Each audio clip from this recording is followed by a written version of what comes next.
Bonjour à tous, bienvenue sur cette nouvelle vidéo WebDev Perfectionnement. Il s'agit de la 4e vidéo consacrée à AWP.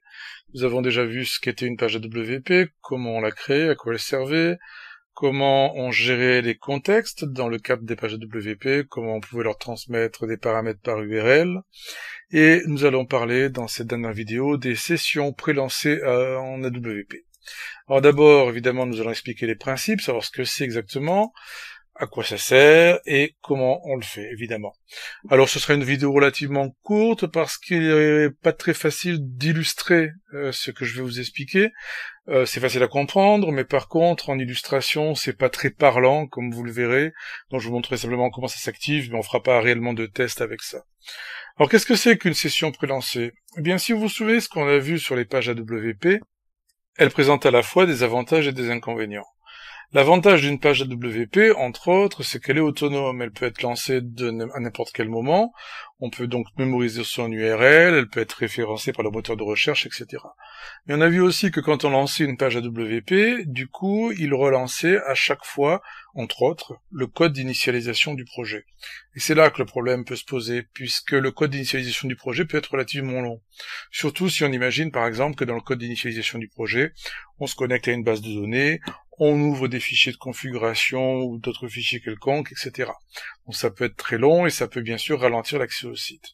Donc le principe des sessions AWP pré-lancées, vous avez compris, ça consiste à créer une session ou plusieurs en mémoire au niveau du serveur, où la page, enfin en tout cas le code d'initialisation du site a déjà été lancé.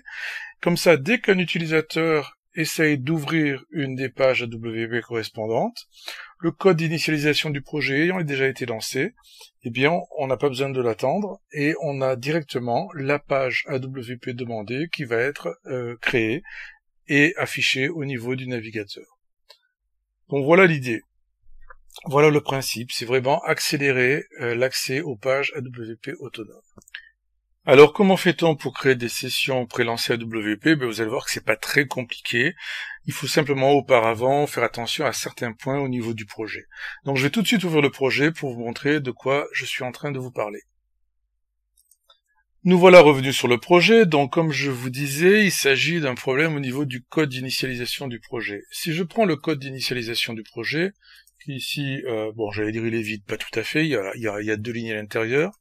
Donc il y a un certain nombre de choses, du code qui va être exécuté au moment où le projet est initialisé, donc dans le cas des pages AWP, à chaque fois qu'on ouvre une page AWP.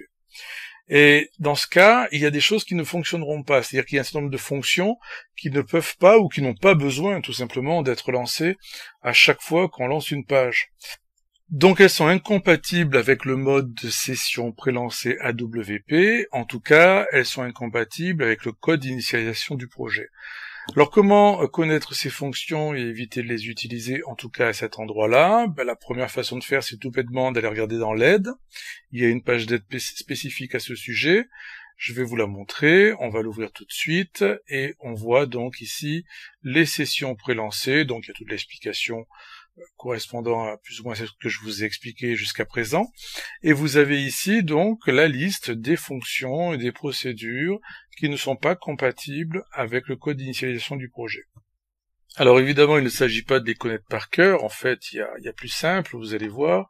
Au niveau du projet, il suffit d'activer dans la page d'erreur la vérification des paramètres, enfin des fonctions compatibles ou pas avec le mode de session pré-lancée. Et ça se fait ici. Donc vous avez probablement ce volet erreur de compilation qui est ouvert, alors soit en dessous, soit ailleurs selon votre utilisation de WebDev. S'il n'est pas ouvert, vous allez dans les volets ici, dans l'onglet accueil, et puis vous activez l'onglet erreur de compilation. Et dans cet onglet, vous devez cliquez sur ce bouton, vous voyez, qui s'appelle « Afficher les erreurs spécifiques aux sessions prélancées ». Et là, si je le fais, justement, vous voyez tout de suite que les 2 fonctions que j'ai ici ne sont pas compatibles avec les sessions prélancées. Ça aurait été la même chose, par exemple, si j'avais essayé d'utiliser, admettons, oui, non, ou une boîte de dialogue ou autre, vous voyez, tout ce genre de fonctions qui ne sont pas compatibles non plus. Puisque c'est censé être prélancé, il ne faut pas, entre autres choses, qu'il y ait d'interface avec l'utilisateur, par exemple. ce qui paraît assez logique. Donc là, il me dit que je ne peux pas évidemment laisser ces deux fonctions-là. C'est pas trop un problème en vérité, puisque la plupart du temps, il suffit de prendre les lignes qui sont incompatibles avec le code d'initialisation et tout simplement de les glisser dans la partie qui est en dessous, initialisation du projet après connexion au site. Et là, tout va bien. Vous voyez, si je déplace les deux lignes, je renregistre. Bon, les erreurs ont déjà disparu de toute façon. Et il n'y a plus de problème à ce niveau-là. Donc voilà, c'est le seul point auquel il faut faire attention. Si on veut utiliser des sessions prélancées, et encore une fois, ça sera parce que vous savez que les gens vont ouvrir certaines pages AWP et qu'elles peuvent être longues à charger. Donc il faut activer cette option de débugage qui va vous permettre de savoir si certaines des fonctions que vous avez utilisées dans le code d'initialisation du projet sont compatibles ou pas avec ce mode de fonctionnement, et éventuellement de déplacer les lignes ou de changer carrément vos lignes de code. Alors il ne nous reste plus ensuite qu'à activer le mode de fonctionnement prélancé au niveau du serveur d'administration WebDev, ce que je vais vous montrer tout de suite en allant sur l'onglet Outils, WD-Admin. La particularité ici, c'est que quand on est en développement, donc avec le serveur installé sur le poste de développement, on ne peut pas utiliser ce mode de fonctionnement. Donc l'option, comme vous allez le voir, est grisée. Mais c'est bien ici qu'elle se trouve, et si vous installez un vrai serveur de déploiement PCSoft, vous pourrez activer ou désactiver cette option. Donc ça, c'est une activation-désactivation globale. Normalement, c'est activé. Il n'y a pas de raison très particulière à ne pas l'activer au niveau du serveur. Donc c'est simplement un paramétrage global. Mais ensuite, on va devoir l'activer individuellement au niveau de chaque site. Et c'est là que vous décidez effectivement si vous voulez le faire ou pas. Donc une fois que ça a été activé ici, et c'est donc l'option par défaut, j'insiste, vous allez sur l'onglet Site ou Web Service, entre parenthèses, si ce que vous voulez faire concerne un Web Service. Vous choisissez votre site, vous allez sur les paramètres, et là, vous retrouvez le nombre maximum de sessions prélancées. Donc là aussi, c'est grisé parce qu'on est en mode développement, sur le poste de développement, mais sur un vrai serveur d'application, c'est utilisable. Alors, je n'ai pas cherché ici à le faire avec un vrai serveur d'application parce que ça n'a pas plus d'intérêt que ça en vidéo. Si vous voulez, une fois que l'option est activée, on peut la faire fonctionner, on peut l'utiliser, on verra pas beaucoup de différence. Il faudrait peut-être faire un petit programme de démonstration qui fait beaucoup de choses au niveau du code d'initialisation pour voir la différence, etc. Bon. Mais faites-moi confiance, ça fonctionne.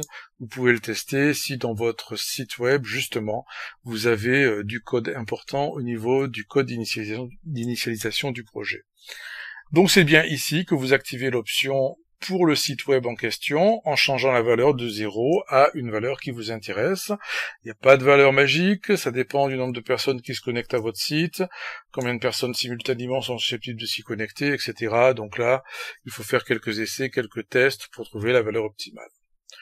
Donc voilà ce que sont les sessions prélancées. Vous voyez que ce n'était pas très compliqué.